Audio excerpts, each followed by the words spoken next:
Hello दोस्तों, welcome back.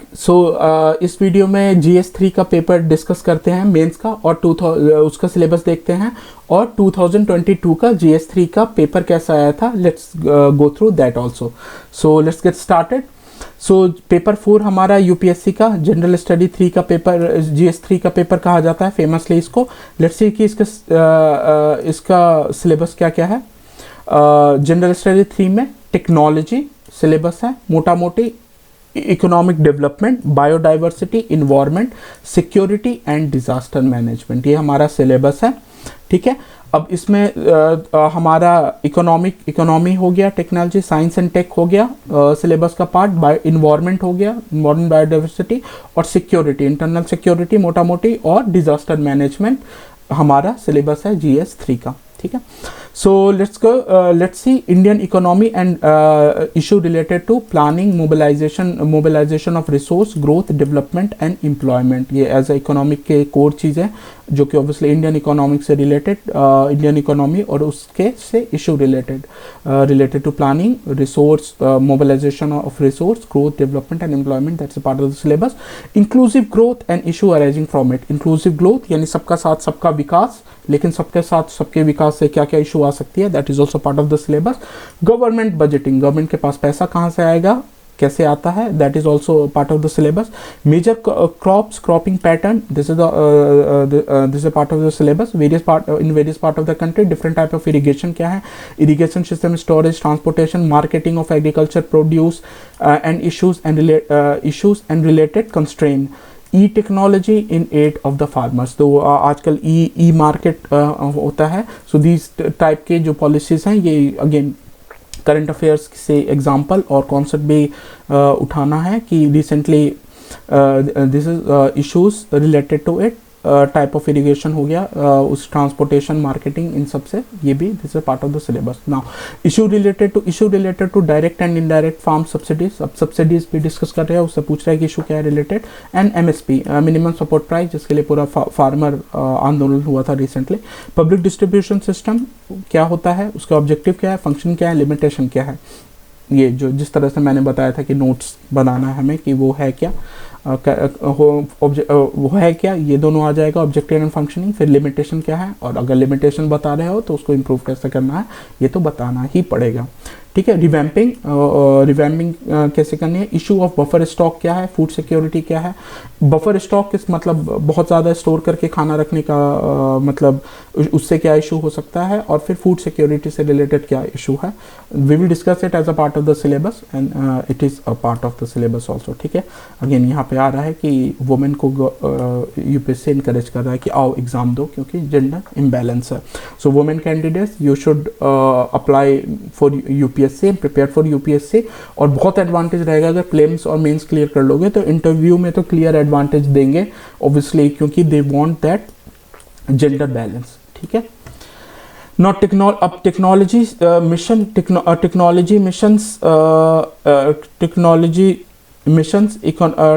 Missions, economic of animal rearing, food processing part of syllabus है। Related industry in India, scope, significance, location, upstream and downstream requirement, supply chain management is important. अभी के Covid में जो सारा problem हुआ था, उठापटक हुआ था, वो सप्लाई चेन के में प्रॉब्लम आने की वजह से तो बहुत सारी चीज़ों के दाम बढ़ गए थे, घट गए थे, किसी के दाम उससे बढ़ गए थे, घटेगा क्यों, प्रॉब्लम आएगी तो ये क्या है, we should no.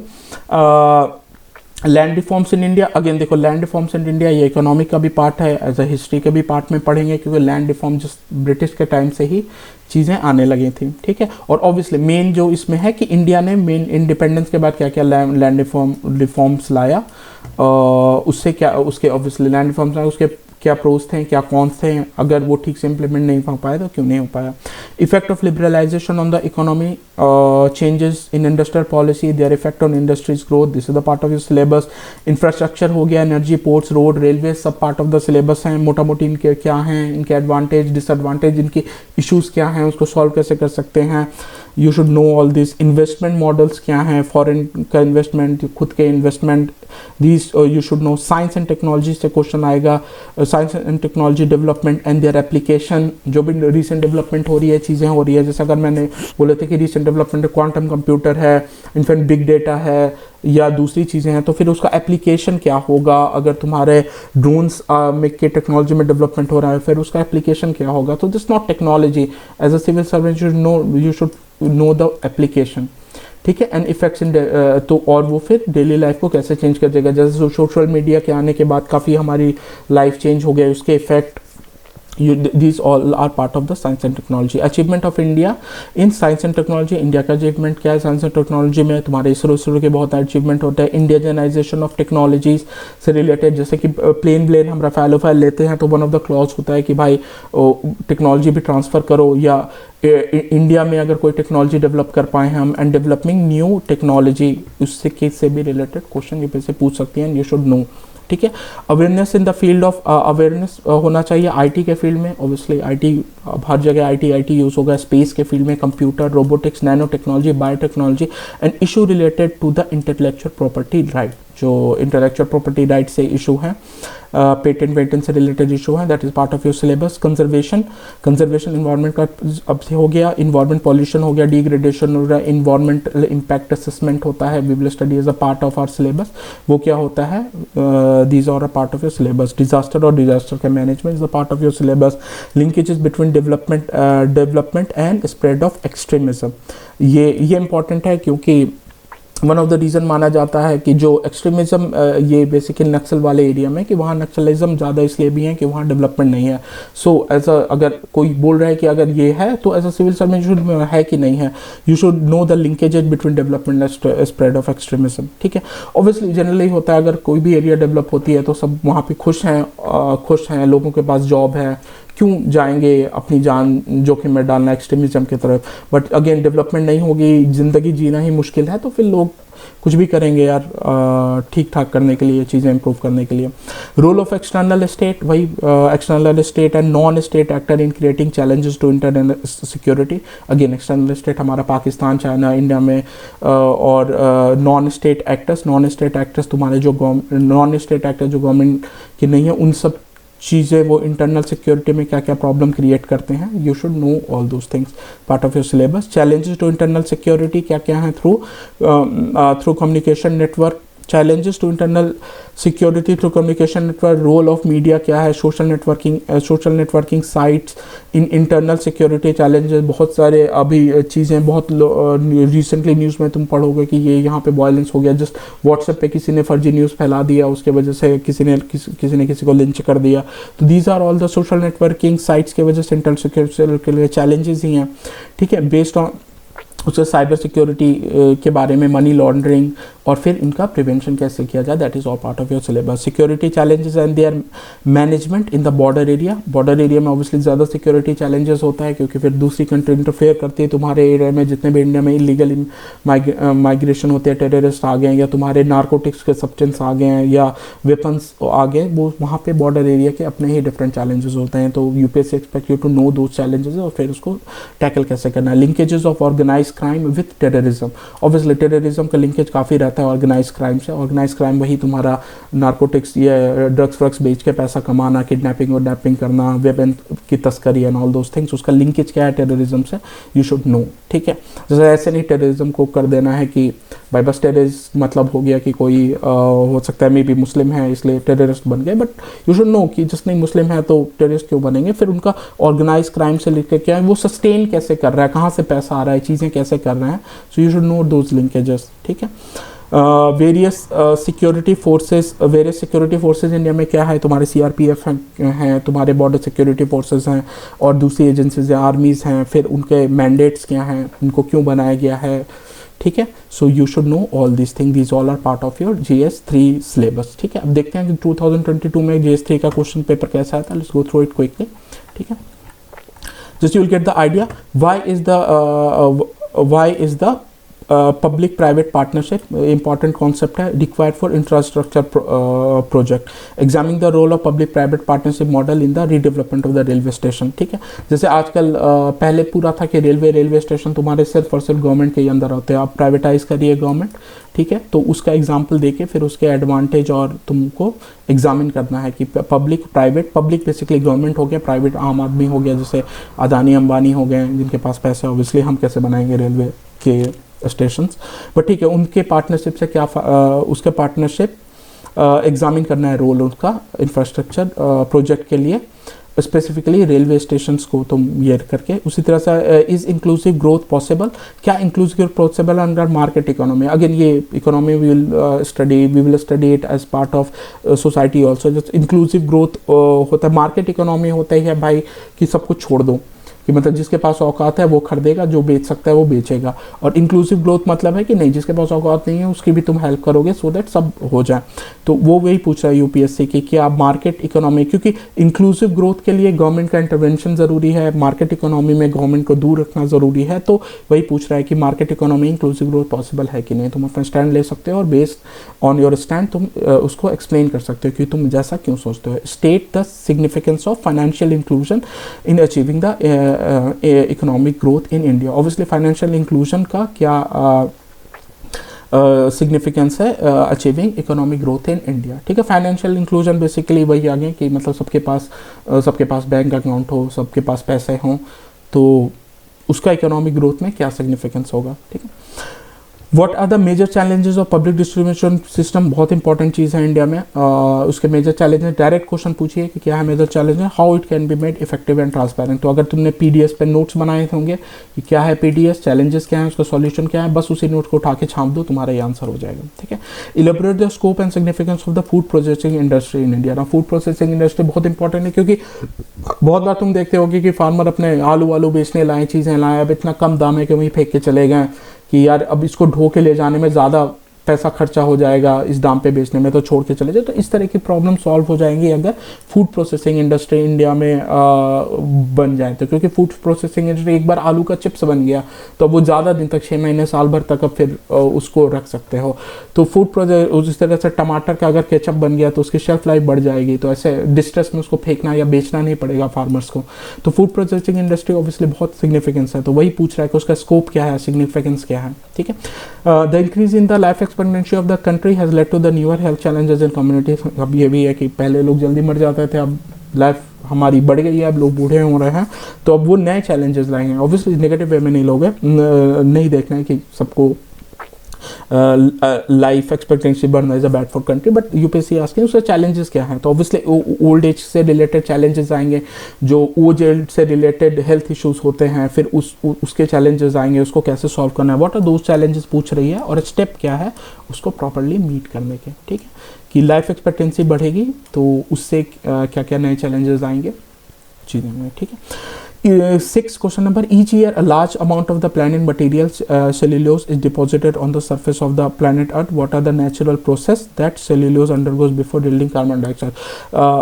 large amount of plant material हमेशा obviously ये डायरेक्ट एक तरह से ये तो ज्योग्राफी का क्वेश्चन लग रहा है यहाँ पे पूछ दिया, बट साइंस एंड टेक का भी क्वेश्चन हो सकता है। तो दैट्स वाई चीज़ें ऑब्वियसली तुम कैसे डिफ्रेंशिएट करोगे। इन्वायरमेंट का अगर कोई पॉल्यूशन से रिलेटेड क्वेश्चन, वो साइंस का भी पार्ट है और इन्वायरमेंट का भी पार्ट है। तो ये पूछ रहा है प्लांट का मटेरियल जो सेलुलोज गिरता है अर्थ के सरफेस पे, वो क्या नेचुरल प्रोसेस गो करता है। तो यू शुड नो कि पहले कैसे सड़ता है, ब्रेक होता है, फिर किस, यानी कि कार्बन तुमको you should know the entire cycle कि वो गिरा और उसके डिकम्पोजिशन से लेके फिर कार्बन डाइऑक्साइड एमिट कर दिया। So that's why understanding concept is, but understanding things is important. ठीक है, तो इस तरह के डायरेक्ट क्वेश्चन भी आ सकते हैं। Question number 7, discuss the detail the photochemical smog emphasizing its formation, effect and mitigation. Photochemical smog you will study the part of environment का पार्ट पढ़ेंगे। तो फोटोकेमिकल स्मॉग क्या है और उसका फॉर्मेशन कैसे होता है, उसको मिटिगेट कैसे किया जाए। Explain 1999 गॉथेनबर्ग protocol. अब गॉथेनबर्ग प्रोटोकॉल एज अ पार्ट, इस तरह के बहुत सारे प्रोटोकॉल पढ़ोगे तुम इन्वायरमेंट में शंकर आईएएस में, सो उसके इससे करके गवर्नमेंट पूछ रहे, मतलब यूपीएससी ने पूछा है। तो ऑब्वियसली जिसको ये पता होगा उसके आंसर ज़्यादा बेटर होगा, और जिसको ये नहीं पता होगा तो वो बस ये लिख देगा कि फोटोकेमिकल के स्मॉग के क्या फॉर्मेशन कैसे होता है, साइड इफेक्ट क्या है, और उसको मिटिगेशन कर सकते हैं, तो उसको भी ठीक ठाक नंबर मिल जाएगा, तो ठीक है। Explain the mechanism and occurrence of the cloud burst. Cloud burst के इश्यूज काफ़ी आते हैं हमारे नदर्न पार्ट ऑफ इंडिया में, उत्तराखंड में या कश्मीर में भी रिसेंटली फ्लैश फ्लड उत्तराखंड में या कश्मीर में फ्लैश फ्लड आगे जाते हैं, क्लाउड बर्स्ट रीज़न दिया जाता है। तो मैकेनिज्म उसका पूछ रहा है, तुमको पता होना चाहिए। जस्ट क्लाउड बर्स्ट अगर आ गया तो you should be curious enough to know कि भाई क्लाउड बर्स्ट क्या होता है। ये सारे न्यूज़पेपर में आते रहते हैं। In the context of the Indian सब कॉन्टिनेंट, डिस्कस 2 रिसेंट एग्जाम्पल। जो यूपीएससी ने डायरेक्ट पूछ भी लिया कि भाई 2, मतलब जो स्टूडेंट अपने मन से नहीं एग्जाम्पल देते हैं तो उसको यूपीएससी फोर्स कर रहा है कि नहीं 2, अब देखते हैं तुम न्यूज़पेपर पढ़ते हो कि नहीं, ठीक है। So that's why reading newspaper is very important, so that you side the example. Example देने से ऐसे भी आंसर तुम्हारा इनरिच होगा, और कभी कभी यूपीएससी पकड़ के ज़बरदस्ती आंसर एग्जाम्पल लिखवा भी देगी। उसी तरह कोई भी क्वेश्चन हो सकता है, जैसे अर्बन फ्लडिंग से क्वेश्चन आ गया तो फिर बोल देगा रीसेंट एग्जांपल दो, चेन्नई मुंबई जहां भी आया होगा अर्बन फ्लडिंग। अगर अर्थक्वेक आ गया तो बोल देगी रीसेंट एग्जांपल दो, साइक्लोन आए तो रीसेंट एग्जांपल दो। और अगर नहीं भी पूछे रीसेंट एग्जांपल दो, अगर रीसेंट एग्जांपल दोगे तो इट इनरिचेज योर आंसर। तो जिसको अगर बिना रीसेंट एग्जांपल के तुमको 10 में से 4 नंबर मिलेंगे तो अब 10 में से हो सकता है 5 या 6 नंबर मिल जाए। वो एक नंबर जुड़ के ही तुम्हारा बेड़ा पार हो सकता है या बेड़ा डूब सकता है, ठीक है। Question 9 let's discuss the type of the organised crime. Organised crime के टाइप अब पूछ रही है। Describe the linkages between terrorist and organised crime, ठीक है, that exist at the national and transnational level. Again इससे पहले ये देखो, ये मेरे ख्याल से सिलेबस का भी पार्ट था, इंटर लिंक बिटवीन, तो देखो डायरेक्ट क्वेश्चन हो गया। That's why UPSC syllabus is reading very important. अब ऑर्गेनाइज क्राइम ऑब्वियसली जब इंटरनेशनल सिक्योरिटी पढ़ोगे यू विल स्टडी, और organise crime you should know different type of organise crime क्या होता है। So you will be able to answer this question. What are the maritime security challenges? Maritime security challenge क्या है? वही समुद्री सुरक्षा की चुनौतियाँ। तो अगर किसी को नहीं पता है तो obviously he can see the Hindi to know, जबकि obviously बहुत जेनरिक टर्म है, बट जस्ट एज एग्जाम्पल कि अगर कभी कोई टर्म ना भी पता हो तो you can always refer to the Hindi. Discuss the organisational technical and procedural initiative taken to improve the maritime. Obviously जो मुंबई अटैक हुआ था उसके बाद से मैरीटाइम सिक्योरिटी बहुत ज़्यादा इंपॉर्टेंट हो गई है इंडिया के इंटरनल सिक्योरिटी के लिए। सो उसका एग्जाम्पल देखिए। दूसरे एग्जाम्पल अभी रिसेंटली रिसेंटली कुछ महीने पहले न्यूज़ में था कि ड्रग्स पकड़ा गया है जो पाकिस्तान से आ रहा था सी के through. So those type of example तुम मेंशन करके you can always enrich your answer, ठीक है। Economic growth 11 economic growth in the recent past has been led by the increase in the labour productivity. Explain the statement. Suggest the growth pattern that will lead to the creation of more job without compromising the labor productivity. So economic growth in the recent part has been led by increase in the labor productivity. तो तुमको पता होना चाहिए labour productivity increase करने, जैसे for example जो economic growth हो गया। अब जैसे लेबर की प्रोडक्टिविटी बहुत तरीके से बढ़ सकती है। अगर अनस्किल्ड लेवल हो गया उसकी प्रोडक्टिविटी कम होगी, स्किल्ड लेवल हो गया उसकी प्रोडक्टिविटी ज़्यादा होगी। उसी तरह से कंप्यूटर टेक्नोलॉजी की मदद से लेबर प्रोडक्टिविटी इंक्रीज की जा सकती है। जैसे अगर मान लो कि एक आदमी बैठ के अगर डॉक्यूमेंट बना रहा है, चीज़ें कर रहा है, कल को वो कंप्यूटर यूज़ करने लगेगा तो ऑब्वियसली उसकी प्रोडक्टिविटी बढ़ जाएगी।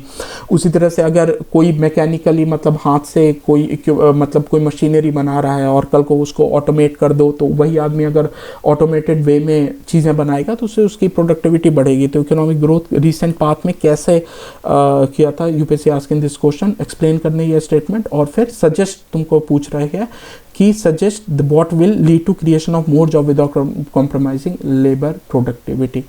तो एक ग्रोथ पैटर्न तुम सजेस्ट करो जिसमें ज़्यादा जॉब क्रिएट हो पाए without compromising the labour productivity, ठीक है।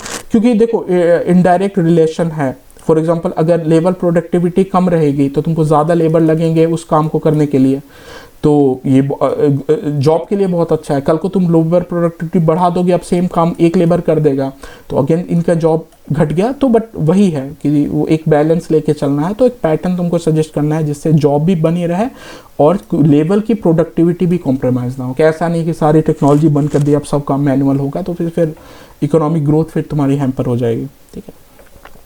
Do you think that India will meet 50% of energy need from the renewable energy by 2030? अब ये इंडिया ने टारगेट सेट किया था कि 2030 तक 50% हम करेंगे। तो ऑब्वियसली तुमको अगर न्यूज़पेपर अगर उसको एविडेंस दे के तुम अगर करोगे रिसेंटली इंडिया कमिटेड दिस, तो ज़्यादा तुम्हारा अच्छा आंसर दिखेगा। वरना अगर वो नहीं भी तुम लिखोगे तो जनरल जस्ट अपना तुमने रीन्यूएबल एनर्जी पढ़ा है उसके बेसिस पर और इंडिया के करंट स्टेट चीज़ों के बेसिस पर अगर तुम्हें पता होगा, you can answer this question कि क्या मीट कर पाएगी। अगर तुम्हारा आंसर हाँ है तो you have to give answer why, and अगर तुम्हारा आंसर ना नहीं मीट कर पाएगी तो नहीं you have to give answer why. तो कोई भी सही आंसर गलत नहीं, यूपीएससी विल सी कि तुम क्यों उस कंक्लूजन पे पहुंचे हो।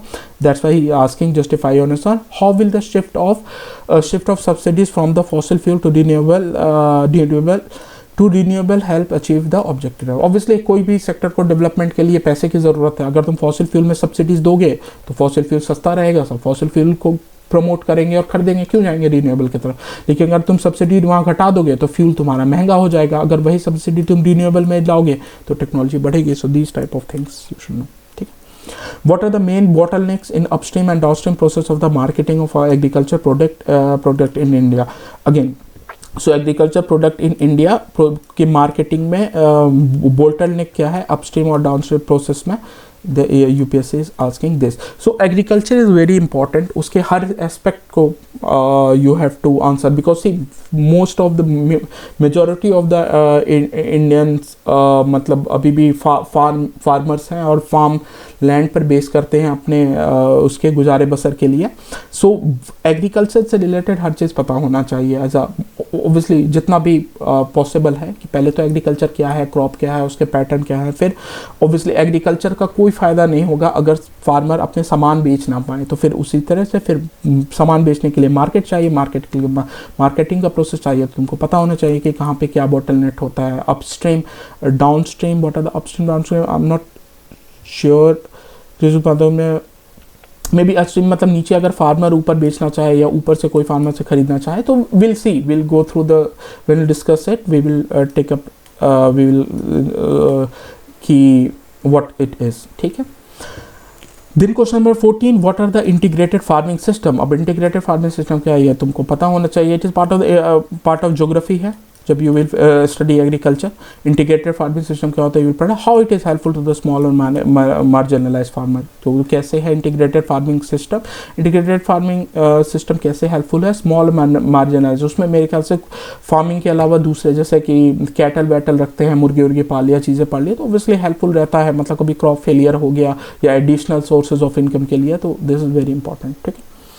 उसी तरह से question number 25, launch on 25 December 2020 James weber telescope. James obviously जबकि इंडिया ने नहीं लॉन्च किया लेकिन फिर भी एक बहुत, जैसे इससे पहले हबल टेलीस्कोप था, अब जेम्स वेबर टेलीस्कोप आ गया। तो यूपीएससी आस्क की has been much in the news में बहुत थे, तो news that's why news is important. Specifically सब न्यूज़ नहीं, जो इस तरह के मेजर न्यूज़ होते हैं दैट हैव द पोटेंशियल, जो मेजर और फार अफेक्टिंग न्यूज़ होते हैं वो यूपीएससी के क्वेश्चन आने के बहुत हाईली प्रोबेबल रहते हैं।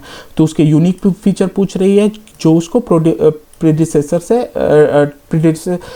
स्पेस टेलीस्कोप से होता है। तो ऑब्वियसली अगर तुम थोड़े बहुत क्यूरियस हो गए जेम्स वेबर के बारे में पढ़ोगे, अगर थोड़ा बहुत पढ़ो अच्छे से किसको रिप्लेस कर रहा है तो तुमको पता होगा हबल को रिप्लेस कर रहा है, फिर तुमको आएगा क्यों रिप्लेस कर रहा है, तो अच्छा इसमें क्या क्या नए फीचर हैं। तो अगर तुमने पढ़ा होगा as a part of the news या यूट्यूब पे कोई वीडियो देखा होगा इससे रिलेटेड, बहुत अच्छे वीडियो होते हैं। सो मैंने ध्रुव राठी का वीडियो देखा था, तो I was able to answer this question. उसने बनाया था इस पे question. And what are the key goals of this mission, key goals क्या है उसके मिशन के, एंड पोटेंशियल बेनिफिट क्या होगा ह्यूमन रेस के लिए। सो UPSC asking this question, science tech एकदम हार्डकोर क्वेश्चन है। ठीक है। What is the basic principle behind the vaccine development. Again देखो कोविड का टाइम है, वैक्सीन डेवलपमेंट का बेसिक प्रिंसिपल क्या है भाई कि वो तुमको पता होना चाहिए। हाउ डू वैक्सीन वर्क्स, वो वैक्सीन कैसे वर्क करता है, what approach were adopted by Indian vaccine manufacturer. तो वो सारे तुमको अप्रोच, जैसे कि अगर कोई पैथोजन को ही वायरस को वीक फॉर्म में यूज़ करके बना रहा है तो ऑब्वियसली इंडिया ने वैसे ही बनाया था, कोई mRNA टेक्नोलॉजी से बना रहा है तो वो सब you should know about these things. अगर जिसको पता रहेगा, उसके नोट्स बनाए, रिवीजन किए हैं, तो he will be easily able to answer this question. 17 discuss the global warming and mention effect on the global climate change. ये तो बर्निंग इशू है ग्लोबल वार्मिंग, हर साल आएगा यूपीएससी पे क्वेश्चन, जब तक या तो हम डूब ना जाए सी में या तो हम प्रॉब्लम सॉल्व ना कर लें। So this is very important. Global warming mention इस इफेक्ट उसको करो, ग्लोबल क्लाइमेट चेंज पे इफेक्ट करो। जो तुम न्यूज़ में सुनते हो कहीं फ्लड आ गया, कहीं सूखा पड़ गया, obviously you have to mention all those thing. Explain the control measure करना है ग्रीन हाउस गैस को on global warming in the key light Kyoto protocol. देखो इस तरह से बहुत सारे प्रोटोकॉल पढ़ेंगे as a part of the syllabus. तो इस तरह से यूपीएससी बहुत बार डायरेक्ट उस प्रोटोकॉल को पूछ के भी आंसर कर देती है। अगर ये यूपीएससी ना भी लिखती, बस इतना करती थी यहाँ तक, और अगर कोई कैंडिडेट क्योटो प्रोटोकॉल लिख के अगर इसके लाइट में आंसर लिखता तो उसको ऑब्वियसली ज़्यादा नंबर आता। तो दैट्स वाई यूपीएससी के मेंस में इट इज़ इम्पॉर्टेंट, अगर तुम कोई एग्जांपल कर दो या कोई प्रोटोकॉल का कोई लॉ का नाम कर दो या so it always enriches your answer. ठीक है। Explain the cause and effect of the coastal erosion in India. What are the available coastal management techniques to combat hazards? Again, environment में भी पढ़ेंगे, geography में भी पढ़ेंगे। coastal erosion obviously in India इतना बड़ा कोस्ट है, ऑब्वियसली वहाँ पे coastal erosion is a major issue है। ठीक है। और खासकर जब हम कोस्टल में मैनग्रोव काट वाट देते हैं तो और ज़्यादा इरोजन बढ़ जाता है in the case of high tide या सुनामी या साइक्लोन के केस में। तो वही पूछ रहा है कॉज इफेक्ट उसका क्या होता है एंड क्या क्या मैनेजमेंट के टेक्निक्स हैं। ठीक है। So what are the different element of cyber security, ये हमेशा क्वेश्चन आता है। अब यहाँ पे एलिमेंट पूछ दिया साइबर सिक्योरिटी का, कभी पूछ सकते हैं कि रीसेंट साइबर सिक्योरिटी पे क्या पॉलिसी है। तो साइबर सिक्योरिटी बर्निंग इशू है, ये हर बार रहेगा डायरेक्टली या इनडायरेक्टली, क्योंकि हर चीज़ अब इंटरनेट पे हो रहा है। तो जब सब कुछ ऑनलाइन होगा, नेट पर होगा, तो cyber security is always going to be a major challenge. Keep in view the challenges in cyber security, examine the extent to which India has successfully developed the comprehensive national cyber security strategy. तो India ने बनाया है, सो news में आता रहता है। तो UPSC expect you to keep an eye on it, उसमें नोट्स बनाओ। अगर किसी ने किया होगा, थोड़ा बहुत पढ़ा होगा, नोट्स बनाएंगे, ही विल बी इसलिए able to answer this question.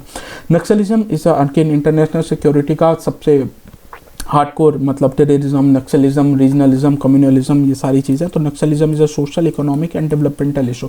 तो ये नक्सलिज्म को थोड़ा सा हम लोग वैसे नहीं देखते हैं, लाइक टेररिस्ट जो देखते हैं कि बदमाश लोग हैं, नक्सल को वैसे नहीं देखते हैं, क्योंकि हमारे ही ट्राइबल लोग हैं जो कि मतलब जिनकी अपनी कोई प्रॉब्लम्स हैं जो गवर्नमेंट सॉल्व नहीं कर पाती, उन्होंने हथियार उठा लिया। तो गवर्नमेंट भी ऐसे ही उनको उसी तरीके से देखती है। तो नक्सलिज्म एक सोशल इशू है, इकोनॉमिक इशू है, डेवलपमेंटल इशू है, manifested as a violent internet security threat. की एक ज़माने में ज़रूर वहाँ पे कोई सोशल, इकोनॉमिक या डेवलपमेंटल इशू होगा जो अब जाके वायलेंट रूप ले ली है। So you should know the background of Naxalism. सो इस तरह से जिस नक्सलिज्म क्या है वो नहीं पता होना चाहिए, उसका थोड़ा बैकग्राउंड, उसके इंटर रिलेशन, उसके फैक्टर्स, सोशल इकोनॉमिक फैक्टर्स तुम्हें पता होना चाहिए। ठीक है। तो वो पूछ रही है मैनिफेस्ट कैसे है। In this context discuss the emerging issue and suggest the multi layered strategy to tackle Naxalism. तो मल्टी लेयर्ड स्ट्रेटेजी है, मल्टी लेयर्ड स्ट्रेटेजी में एक तो डायरेक्ट स्ट्रेटेजी है कि सीआरपीएफ भेजो वहाँ पे, दूसरा है कि वहाँ पे डेवलपमेंट करो, तीसरा लोगों को इन्वॉल्व करो, उनका ट्रस्ट जीतो, चीज़ें करो, उनको बताओ कि हम भी आपकी ही गवर्नमेंट हैं और ऐसा नहीं है कि आपके रिसोर्सेज को बस लूटने आए हैं अपने गेम के लिए, इसके डेवलपमेंट में आप भी पार्ट हैं। और ऐसी आपकी कोई सेक्रेट चीज़ें हैं, कोई सेक्रेट फोर्स है, we are not going to destroy it because ultimately we are India. और सबका इंटरेस्ट देखना, सबकी खुशी रजामंदी रहे और सब खुश रहें, that is main motive of, that should be main motive, driving factor for us. ऐसा नहीं कि मतलब किसी को लूट के किसी को दे दिया, फिर वो फैमिली वाली फीलिंग कहाँ है देश की। ठीक है। तो दिस टाइप ऑफ क्वेश्चन आते हैं जीएस पेपर 3 में। So that's all for today. Next video में we will discuss about the GS paper 4, that is ethics integrity का पेपर। ओके। सो जय हिंद।